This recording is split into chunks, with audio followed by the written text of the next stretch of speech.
அனைவருக்கும் வணக்கம். அமரர் கல்கி அவர்களின் பொன்னியின் செல்வன் கதையை ஒளி வடிவில் நம்ம கேட்டுட்ருக்கோம். இந்த வீடியோவில் நம்ம கேட்க போகிறது பொன்னியின் செல்வன் பாகம் 2 சுழற்காற்று 28ஆம் அத்தியாயம் ராஜபாட்டை. ஃப்ரெண்ட்ஸ், கதைக்குள்ளே போகிறதுக்கு முன்னால் நீங்கள் இன்னும் இந்த சேனலை சப்ஸ்கிரைப் பண்ணாமல் இருந்தால் சப்ஸ்கிரைப் செஞ்சு பெல் பட்டன் அழுத்துங்க. அப்போ தான் நான் வீடியோ அப்லோட் பண்ணும்போது உங்களுக்கு நோட்டிஃபிகேஷன் வந்து சேரும். இதுக்கு முன்னாடி அப்லோட் பண்ண வீடியோ நீங்கள் இன்னும் கேட்கல அப்படின்னா இந்த சேனலில் வீடியோஸ் கிளிக் பண்ணி பாருங்கள். பார்த்துட்டு இந்த வீடியோவுக்கு வாங்க கதைக்குள்ளே போகலாம். மதங்கொண்ட யானை ஆழ்வார்க்கடியானுடைய கைத்தடிக்கும் அவனுடைய அதட்டலுக்கும் பயந்து நின்று விடுமா என்ன? தும்பிக்கையை எடுப்பாக தூக்கி கொண்டு வழியில் இருந்த செடி கொடிகளை சிதைத்து கொண்டு மேலே மேலே வந்து கொண்டிருந்தது. அடுத்த வினாடி ஆழ்வார்க்கடியானுடைய கதி அதோ கதிதான் என்பதில் இனி சந்தேகமில்லை. துணைக்கு வந்த வீரர்கள் இருவரும் நின்ற இடத்தில் நின்றபடியே ஹாய் என்று கூச்சலிட்டார்கள். வந்தியத்தேவன் தன் கையிலிருந்து நழுவி தரையில் விழுந்த வேலை திரும்ப எடுத்துக்கொண்டு கடைசியாக ஒரு முயற்சி செய்து பார்க்க எண்ணினான். அதே சமயத்தில் ஆழ்வார்க்கடியான் தன் கையிலிருந்து தடியை வீசி மத யானை மீது எறிந்தான். மறுகணம் ஆழ்வார்க்கடியானை காணவில்லை. அவனுடைய தலைப்பாகை காற்றில் பறந்து சென்று ஒரு மரக்கிளையில் விழுந்தது. ஆழ்வார்க்கடியான் என்ன ஆகியிருப்பான் என்று சிந்திப்பதற்குள்ளே அதை காட்டிலும் முக்கியமான சம்பவம் ஒன்று நிகழ்ந்துவிட்டது. அவன் மறைந்த இடத்துக்கருகில் சென்ற யானை திடீரென்று மண்டியிட்டது போல் முன்கால்களை மடக்கி கொண்டு முன்புறமாக சாய்ந்தது. அந்த வன பிரதேசம் முழுவதிலும் எதிரொலி செய்த ஒரு பயங்கரமான பிளிரல் சத்தம் கேட்டது. மறுகணத்தில் மலை போன்ற அந்த மத யானையின் உருவம் முழுவதும் மறைந்துவிட்டது. யானை அந்த படுபாதாளத்தில் உருண்டு உருண்டு விழுந்தபோது சரிந்து விழுந்த பாறைகளின் தூசி படலம் மேலே எழுந்து பரவியது. என்ன நடந்தது என்பதை சிந்தித்து தெரிந்து கொள்வதற்கு வந்தியத்தேவனுக்கு சிறிது நேரம் ஆயிற்று. ஆழ்வார்க்கடியானுக்கு பின்னால் பெரும் பள்ளம் இருந்தபடியால் அவன் தடியை வீசி எறிந்த வேகத்தில் பின்புறம் சாய்ந்து விழுந்துவிட்டான். அவனை நோக்கி சென்ற மதங்கொண்ட யானையும் முன்னங்கால் இரண்டையும் பள்ளத்தில் வைத்துவிட்டது. பிறகு சமாளிக்க பார்த்தும் முடியவில்லை. அதனுடைய குன்றத்த உடலின் பெருங்கணமே அதற்கு சத்ருவாகி அந்த பள்ளத்தில் கொண்டு தள்ளிவிட்டது.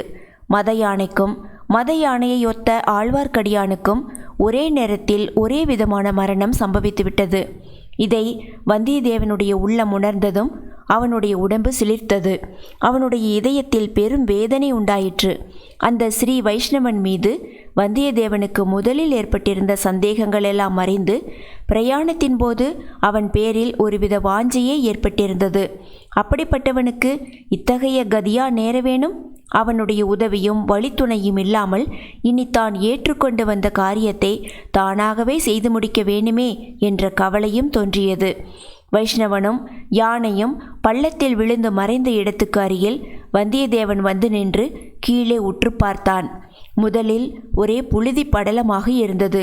ஒன்றுமே புலப்படவில்லை. கொஞ்சம் கொஞ்சமாக புழுதி அடங்க யானை சென்ற வழியில் செடி கொடிகளும் பாறைகளும் ஹதமாகி விழுந்திருப்பது தெரிந்தது. என்ன தம்பி, சும்மா வேடிக்கை பார்த்து கொண்டு நிற்கிறாய்? ஒரு கை கொடுக்கக்கூடாதா என்ற குரலை கேட்டதும் வந்தியத்தேவனுக்கு ஒரு தரம் தூக்கி வாரி போட்டது. அதிசயத்தினால் தள்ளாடி விழாமல் குரல் வந்த இடத்தை நோக்கினான். யானை விழுந்த வழியை ஒட்டினாற்போல் செங்குத்தான பாறையோரத்தில் ஒரு மரத்தின் ஆணிவேரை பிடித்து கொண்டு ஆழ்வார்க்கடியான் தொங்கிக் கொண்டிருந்தான். வந்தியத்தேவனுடைய குதூகலத்துக்கு கேட்க வேணுமா? உடனே வேடிக்கை பேச்சும் வந்துவிட்டது. ஓஹோஹோ வைஷ்ணவரே, கஜேந்திரனுக்கு மட்டும் மோட்சத்தை அளித்துவிட்டு நீர் திரிசங்க சொர்க்கத்தில் தங்கிவிட்டீரே என்று சொல்லிக்கொண்டே வீரர்களை கைதட்டி அழைத்தான். தன் அறையில் சுற்றியிருந்த துணிச்சுருளை அவிழ்த்து எடுத்து ஒரு முனையை இரு வீரர்களையும் கெட்டியாக பிடித்துக்கொள்ள செய்தான்.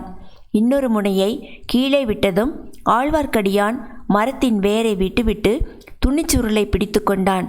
3 பேருமாக பிடித்து இழுத்து உன்பாடு என்பாடு என்று அந்த வைஷ்ணவனை மெதுவாக மேலே கொண்டு வந்து சேர்த்தார்கள்.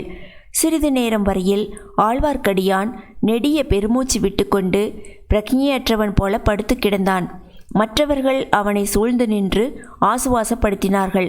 சட்டென்று எழுந்து உட்கார்ந்து, கிளம்புங்கள், நன்றாய் இருட்டுவதற்குள் ராஜபாட்டைக்கு போய் சேர்ந்துவிட வேண்டும். என் தலைக்குட்டை எங்கே, தடி எங்கே என்று கேட்டான். ஒன்றும் அவசரமில்லை. நீர் இன்னும் சிறிது நேரம் ஆசுவாசப்படுத்திக் கொள்ளும், பிறகு நாம் புறப்படலாம் என்று சொன்னான் வந்தியத்தேவன். அப்போது ஒரு நரி ஊளையிடும் சப்தம் கேட்டது. இன்னொரு பக்கத்தில் இன்னொரு நரி தன் இனிய கீதத்தை ஆரம்பித்தது. 100, 200 நரிகள் கோஷ்டி கானம் இசைத்தன. மேட்டு பிரதேசமாயிருந்த காட்டிலிருந்து கீழே பள்ளத்தை நோக்கி பல இடங்களில் சலசலப்பு பிரயாணங்கள் ஏற்பட்டன. புதர்களில் மறைந்து செல்லும் சிறுத்தைகளே அச்சலசலப்புகளுக்கு காரணம் என்று சொல்லி தெரிய வேண்டிய அவசியம் இருக்கவில்லை. பள்ளத்தின் மேலே கழுகுகளும் பருந்துகளும் வட்டமிடத் தொடங்கின. யானையின் மரணம் என்பது சாதாரண விஷயமல்ல. சுற்றுப்பக்கம் வெகு தூரத்திலிருந்தெல்லாம் ஊன் தின்னும் மிருகங்களும் பட்சிகளும் சற்று நேரத்துக்கெல்லாம் கஜேந்திரனுடைய உடலை பட்சிப்பதற்காக வந்துவிடும். நாமும் அவற்றுக்கு பட்சணமாகி விடுவோம். புறப்படுங்கள் உடனே என்றான் ஆழ்வார்க்கடியான். அவன் கூறியதை வந்தியத்தேவன் இப்போது மறுத்து பேசவில்லை. நால்வரும் காட்டு வழியில் எவ்வளவு துரிதமாக போக முடியுமோ அவ்வளவு துரிதமாக சென்றார்கள். அஸ்தமிக்கும் சமயத்துக்கு ராஜபாட்டையை அடைந்தார்கள். ராஜபாட்டையில் வருவோரும் போவோரும் வண்டிகளும் வாகனங்களுமாக ஒரே கலகலப்பாக இருந்தது. யானைகளின் மீது சர்வசாதாரணமாக ஏறி வருகிறவர்களை பார்த்து வந்தியத்தேவன் வியப்புற்றான். இம்மாதிரி மிருகம் ஒன்றுதானா காட்டுப்பாதையில் அவ்வளவு பீதியை உண்டு பண்ணிவிட்டது என்று எண்ணி எண்ணி ஆச்சரியப்பட்டான். இந்த ராஜபாட்டை எங்கிருந்து எங்கே போகிறது? நாம் எங்கே வந்திருக்கிறோம், எங்கே போகிறோம் என்று கேட்டான். அனுராதபுரத்திலிருந்து சிம்மகிரிக்கு போகும் ராஜபாட்டையில் வந்து சேர்ந்திருக்கிறோம். தம்பல்லை இன்னும் அரைக்காத தூரம் இருக்கிறது. ராத்திரி அங்கே போய் சேர்ந்து விடலாம் என்றான் ஆழ்வார்க்கடியான். ராஜபாட்டை வழியாக சுகமாய் வந்திருக்கலாமே, எதற்காக காட்டு வழியாக வந்தோம்? ராஜபாட்டையில் நாம் நெடுகிலும் வந்திருந்தால் 100 இடத்தில் நம்மை நிறுத்தி சோதனை செய்திருப்பார்கள். அனுராதபுரத்தில் அடியோடு நிறுத்தி போட்டிருப்பார்கள். நாம் யாரை தேடி வந்திருக்கிறோமோ அவர் சிம்மகிரிக்கு பக்கம் சென்றிருப்பதாக அறிந்தேன். அதனால்தான் குறுக்கு வழியில் வந்தேன். இன்னமும் அவரை நாம் கண்டுபிடிக்கத்தான் போகிறோமோ இல்லையோ, வேறு எங்கேயாவது போகாதிருக்க வேண்டும் என்றான் ஆழ்வார்க்கடியான். ராஜபாட்டையின் இரு பக்கத்திலும் ஏராளமான வீடுகளும் கிராமங்களும் கடைவீதிகளும் கொல்லர் தச்சர் பட்டறைகளும் இருந்தன. அவற்றில் வசித்தவர்களும் தொழில் செய்தவர்களும் பெரும்பாலும் சிங்களவர்களாக தோன்றினார்கள். ராஜபாட்டையில் தமிழ்நாட்டு போர் வீரர்கள் குறுக்கும் நெடுக்கும் போய்கொண்டிருந்தார்கள். ஆனால் இருபுறமும் வசித்த சிங்களவர்கள் எவ்வித தடையுமின்றி நிர்பயமாய் தங்கள் தொழில்களை செய்து கொண்டிருந்தார்கள். இந்த பகுதியெல்லாம் இப்போது யாருடைய வசத்தில் இருக்கிறது என்று வந்தியத்தேவன் கேட்டான். சோழ சைன்யம் தம்பல்லை வரையில் கைப்பற்றியிருக்கிறது. அப்பால் சிம்மகிரி குன்றும் கோட்டையும் மகிந்தன் வசம் இருக்கின்றன. இந்த பக்கங்களில் வசிக்கும் ஜனங்கள் பெரும்பாலும் சிங்களத்தார்கள். பொன்னியின் செல்வர் இங்கே வந்த பிறகு யுத்தத்தின் போக்கே மாறிவிட்டது. சோழ வீரர்களுக்கும் மகிந்தனுடைய வீரர்களுக்கும் தான் சண்டை. அதாவது போர்க்களத்தில் எதிர்படும்போது. மற்றபடி குடிகள் நிர்பயமாய் வாழலாம். புத்த குருமார்களுக்கு ஒரே கொண்டாட்டமாம். அனுராதபுரத்தில் இடிந்து போன புத்த விகாரங்களையெல்லாம் நம் இளவரசர் திரும்ப புதுப்பித்து கட்டும்படி கட்டளையிட்டிருக்கிறாராம். கேட்டாயா கதையை? பௌத்த குருக்கள் ஏன் குதூகலமடைய மாட்டார்கள்? இளவரசரை நான் சந்திக்கும்போது நீங்கள் செய்யும் காரியம் எனக்கு கொஞ்சமும் பிடிக்கவில்லை என்று சொல்லிவிடப் போகிறேன். கட்டாயம் சொல்லிவிடும். உமக்கு பிடிக்காத காரியத்தை செய்வதற்கு இந்த இளவரசர் யார்? அவருக்கு என்ன கொம்பு முளைத்திருக்கிறதா என்றான் வல்லவரையன். அவருக்கு கொம்பு முளைத்திருக்கவில்லை தம்பி, அது உண்மையே. ஆனாலும் அவரிடம் ஏதோ ஒரு சக்தி இருக்கிறது. அவருக்கு பின்னால் யார் என்ன குறை சொன்னாலும் எதிரில் அவரை பார்த்ததும் மயங்கி போய் நின்று விடுகிறார்கள். இளவரசரை எதிர்த்து பேசும் சக்தி யாருக்கும் இருப்பதில்லை. அத்தகைய சக்தி, இளவரசரை தம் இஷ்டப்படி நடக்க செய்யும் சக்தி ஒரே ஒருவருக்குத்தான் உண்டு. ஆம் ஆம், வீர வைஷ்ணவ ஆழ்வார்க்கடியாரின் அற்புத சக்தியை அறியாதவர் யார்? அப்படிப்பட்ட பயங்கர மத யானையை கைத்தடியால் எதிர்த்து வென்றவருக்கு இளவரசர் எம்மாத்திரம்? நான் கூறியதை நீ சரியாக தெரிந்து கொள்ளவில்லை தம்பி. பொன்னியின் செல்வர் எங்கே? இந்த ஏழை வைஷ்ணவன் எங்கே? மத யானையை கைத்தடி கொண்டு எதிர்ப்பேன். புலியையும் கரடியையும் சிங்கத்தையும் வெறுங்கையோடு எதிர்ப்பேன். ஆனால் பொன்னியின் செல்வர் முன் நேருக்கு நேர் நிற்கும்போது என் தைரியமெல்லாம் எங்கேயோ போய்விடுகிறது. நெஞ்சு நெகிழ்ந்து விடுகிறது. தொண்டை அடைத்து விடுகிறது. வாயிலிருந்து ஒரு வார்த்தை வெளிவருவது பிரம்மப்பிரயத்தனமாகி விடுகிறது. அவரை ஆளும் சக்தி படைத்தவர் என்று பின் யாரை சொல்னீர்? உலகம் தெரிந்த விஷயமாயிற்றே, உனக்கு தெரியாதா? இளைய பிராட்டியை பற்றித்தான் சொல்கிறேன். குந்தவை தேவியின் வாக்குத்தான் அவருக்கு வேத வாக்கு. ஓஹோ, பழையாறை இளைய பிராட்டியை பற்றியா சொல்கிறீர்? உமது சகோதரி பழுவூர் இளையராணியை பற்றித்தான் சொல்கிறீரோ என்று பார்த்தேன். நந்தினியும் அபூர்வ சக்தி உடையவள்தான். ஆனால் அவளுடைய சக்தி வேறு விதமானது. எப்படி? என்ன வித்தியாசம்? ஒருவன் நரகத்தில் விழப்போகிறவனாயிருந்தால் அவனை தடுத்து நிறுத்தி குந்தவை தேவி சொர்க்கத்துக்கு அவனை கொண்டு போய் சேர்த்து விடுவார். அது ஒருவித சக்தி. நந்தினி என்ன செய்வாள் தெரியுமா? அவளுடைய சக்தி இன்னும் ஒரு படி மேலானது என்றே சொல்ல வேண்டும். நரகத்தையே சொர்க்கம் என்று சொல்லி சாதித்து அதை நம்பும்படியும் செய்து நரகத்தில் சந்தோஷமாக குதிக்கும்படி செய்து விடுவாள். வந்தியத்தேவனுக்கு உடம்பு சிலிர்த்தது. நந்தினியின் குணாதிசயத்தையும் அவளுடைய பயங்கர மோகன சக்தியையும் இந்த வீர வைஷ்ணவன் எவ்வளவு சரியாக அளந்து மதிப்பிட்டு வைத்திருக்கிறான். நந்தினி இவனுடைய சகோதரி என்று சொல்வது மெய்யாயிருக்க முடியுமா? இந்த யோசனையில் வந்தியத்தேவன் ஆழ்ந்துவிட்டபடியால் மேலே ஒன்றும் கேட்கவில்லை. சிறிது தூரம் மௌனமாக நடந்தார்கள். அந்த மௌனத்தை கலைத்து சில குதிரைகளின் குளம்பு சத்தம் கேட்டது. அவர்களுக்கு எதிர்பக்கத்திலிருந்து அச்சத்தம் வந்தது. சில நிமிஷத்துக்கெல்லாம் 4 குதிரைகள் வெகு வேகமாக 4 கால் பாய்ச்சலில் வந்தன. சூறாவளி காற்றைப் போல் புழுதியை கிளப்பிவிட்டு கொண்டு வந்த அக்குதிரைகள் மின்னல் மின்னும் நேரத்தில் நம் கால்நடை பிரயாணிகளை தாண்டி சென்றன. ஆயினும் அந்த சிறிய நேரத்திலேயே அக்குதிரைகளின் மேலிருந்தவர்களில் ஒருவருடைய முகத்தை வந்தியத்தேவன் பார்த்து தெரிந்து கொள்ள முடிந்தது. ஆஹா, பார்த்திபேந்திரவர்மன் அல்லவா இவன்? காஞ்சியிலுள்ள இளவரசர் ஆதித்தரின் அந்தரங்க நண்பன் அல்லவா? நம்மை அவ்வளவாக பிடிக்காதவன் அல்லவா? இவன் எங்கே வந்துவிட்டு எங்கே போகிறான்? இதற்காக இவன் இலங்கைக்கு வந்தான்? எப்போது வந்தான்? பிரயாணிகளை தாண்டி சென்ற குதிரைகள் சற்று தூரம் போனதும் கம்பீரமான ஒரு குரலில் நில்லுங்கள் என்று கட்டளை பிறந்தது. குதிரைகள் நின்றன. பிறகு இந்த பக்கமாக திரும்பின. அவர்களில் தலைவனாக காணப்பட்டவன் குதிரையை செலுத்து கொண்டு முன்னால் வந்தான். மற்றவர்கள் பின்தொடர்ந்து வந்தார்கள். முன்னால் வந்தவன் வல்லவரையன் எண்ணியது போலவே நாம் முன்னம் மாமல்லபுரத்தில் பார்த்திருக்கும் பார்த்திபேந்திர பல்லவன்தான். வந்தியத்தேவனை அவன் உற்று பார்த்துவிட்டு, இது என்ன அப்பா இது? நீ எப்படி இங்கே வந்து சேர்ந்தாய்? தஞ்சாவூரில் நீ திடீரென்று மாயமாய் மறைந்துவிட்டாய் என்று சொன்னார்களே, உன்னை பழுவேட்டரையர்கள் தீர்த்திருப்பார்கள் என்றல்லவா நினைத்தேன் என்றான். பழுவேட்டரையர்களால் என்னை அவ்வளவு எளிதில் தீர்த்து கட்ட முடியுமா? நான் பழைய வானர் குலத்தை சேர்ந்தவன் அல்லவா? ஆம் ஆம், எப்படியாவது உயிரை காப்பாற்றி கொண்டு தப்பி பிழைப்பதில் உனக்கு இணை வேறு யாரும் இல்லை. ஐயா, உயிரை காப்பாற்றிக் கொள்வது அவசியமாயிருக்கும்போது காப்பாற்றிக் கொள்வேன்.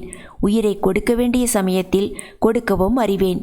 அப்படி நான் சாவதாயிருந்தால் தங்களைப் போன்ற பழைய பல்லவ குல தோன்றலுடன் சண்டை போட்டு சாவேனே தவிர கேவலம் பழுவேட்டரையர்களின் கையினால் சாவேனா என்று சொல்லிக்கொண்டே வந்தியத்தேவன் உரையிலிருந்து வாளை உருவினான். சேச்சே, உன்னோடு என்னை சண்டை போட சொல்கிறாயா? அதுவும் இந்த தூர தேசத்திலே வந்து? வேண்டாம் தம்பி, வேண்டாம். எனக்கு அவசர வேலை இருக்கிறது. உன்னிடம் இளவரசர் ஒப்புவித்த காரியம் என்ன ஆயிற்று? செய்து முடித்து விட்டேன் ஐயா. சக்கரவர்த்தியிடம் கொடுக்கும்படி பணித்த ஓலையை சக்கரவர்த்தியிடம் கொடுத்தேன். இளைய பிராட்டியிடம் கொடுக்க சொன்ன ஓலையை அவரிடம் கொடுத்தேன். இங்கே எதற்காக வந்தாய்? இலங்கையை பார்க்க வேண்டுமென்ற ஆசை எனக்கு வெகு நாளாக இருந்தது. அதற்காக இந்த வைஷ்ணவரோடு புறப்பட்டு வந்தேன். ஆஹா, இந்த ஆளை கூட நான் எங்கேயோ பார்த்திருக்கிறேன் போலிருக்கிறதே. ஆம் மகாராஜா, பார்த்திருக்கிறீர்கள். என் சகோதரியை பற்றி ஏதாவது தெரியுமா என்று விசாரிப்பதற்காக இளவரசர் ஆதித்தரிடம் வந்தேன். அப்போது தாங்களும் அவர் பக்கத்தில் இருந்தீர்கள். அது யார் உன் சகோதரி? இப்போது பழுவூர் இளையராணியாக விளங்கும் நந்தினி தேவி. ஆஹா, அந்த விஷ பாம்பினால் நாட்டுக்கு நேர்ந்திருக்கும் தீங்குகளையெல்லாம் நினைத்தால் அவளுடைய அண்ணனாய் இருப்பதற்காக உன்னை கழுவில் ஏற்ற வேண்டும். மகாராஜா, ஒரு நாள் நான் கழிவில் ஏறி சாவதாகவே சபதம் செய்து கொண்டிருக்கிறேன். அன்றைக்கு தாங்களே வந்து தங்கள் கையினாலேயே அந்த திருக்கைங்கரியத்தை செய்துவிட்டால் உன்னை கழிவில் தூக்கி போட என்னால் முடியுமா? அதற்கு 100 ஆள் வேண்டும். இருக்கட்டும், நீங்கள் வருகிற வழியில் இளவரசரை பற்றி ஏதாவது செய்தி கேள்விப்பட்டீர்களா? அனுராதபுரத்துக்கு அவர் வந்துவிட்டாரா தெரியுமா என்று பார்த்திபேந்திரன் கேட்டான். அதை பற்றியெல்லாம் எங்களுக்கு என்ன தெரியும் மகாராஜா? நாங்கள் காட்டு வழியில் வந்தோம். காட்டில் ஒரு மத யானை என்னை துரத்தி கொண்டு வந்தது. அப்போது பாருங்கள். போதும் உன் கதை. யார் கண்டது? ஒரு நாளைக்கு உன்னை நானே கழுவில் தூக்கி போட்டு உன்னுடைய ஆசையை நிறைவேற்றினாலும் நிறைவேற்றுவேன் என்று சொல்லிக்கொண்டே பார்த்திபேந்திரன் குதிரையை திருப்பினான். ஆழ்வார்க்கடியான் பார்த்திபேந்திரனுடன் பேசியபடியே அவனுடன் இருந்த ஆட்களையெல்லாம் கூர்ந்து பார்த்து கொண்டிருந்தான். எல்லோரும் குதிரைகளை திருப்பிக் கொண்டு போன பிறகு ஆழ்வார்க்கடியான் வந்தியத்தேவனிடம், தம்பி, அந்த மற்ற 3 ஆட்களையும் பார்த்தாயா? அவர்களில் யாரையாவது உனக்கு முன்னம் தெரியுமா என்று ஆவலோடு கேட்டான். இல்லை, நான் பார்த்ததே இல்லை என்றான் வந்தியத்தேவன். ஆம், நீ பார்த்திருக்க முடியாதுதான். அவர்களில் 2 பேரை நான் பார்த்திருக்கிறேன். திருப்புறம்பயம் பள்ளிப்படையில் நள்ளிரவில் பார்த்தேன். அப்பா, என்ன பயங்கரமான சபதம் எடுத்துக்கொண்டார்கள் என்று கூறியபோது ஆழ்வார்க்கடியானுடைய உடம்பு முழுவதும் நடுங்கிற்று. அப்படி என்ன பயங்கரமான சபதம் எடுத்துக்கொண்டார்கள்? சோழர் குல பூண்டே இந்த உலகில் இல்லாமல் அழித்து விடுவதாக சபதம் எடுத்துக்கொண்டார்கள். ஐயையோ, இவர்கள் எப்படி நமக்கு முன்னால் இங்கு வந்து சேர்ந்தார்களோ தெரியவில்லை. கெட்டிக்காரர்கள். இந்த முரட்டு பல்லவனை எப்படியோ பிடித்து கொண்டார்கள் பார் என்று சொல்லிவிட்டு ஆழ்வார்க்கடியான் மௌனமானான். வந்தியத்தேவனுக்கு கோடிக்கரையில் அவன் அறிந்த ஒரு விஷயம் நினைவுக்கு வந்தது. அவன் கோடிக்கரை வந்ததற்கு முதல் நாள்தான் 2 பேர் அவசரமாக இலங்கைக்கு போனார்கள் என்றும் பூங்குழலியின் தமையன் அவர்களை படகில் ஏற்றி சென்றான் என்றும் கேள்விப்பட்டான் அல்லவா? இவர்களில் அந்த 2 பேரும் இருப்பார்களோ? அப்படியானால் பார்த்திபேந்திரனுக்கும் இவர்களுக்கும் என்ன சம்பந்தம் இருக்க முடியும்? நால்வரும் தம்பல்லை என்னும் புத்த புண்ணிய கஷேத்திரத்தை நெருங்கிக் கொண்டிருந்தார்கள். ஃப்ரெண்ட்ஸ், இந்த அத்தியாயம் இதோட முடிஞ்சது. அடுத்த அத்தியாயத்தை நம்ம அடுத்த வீடியோவில் பார்க்கலாம்.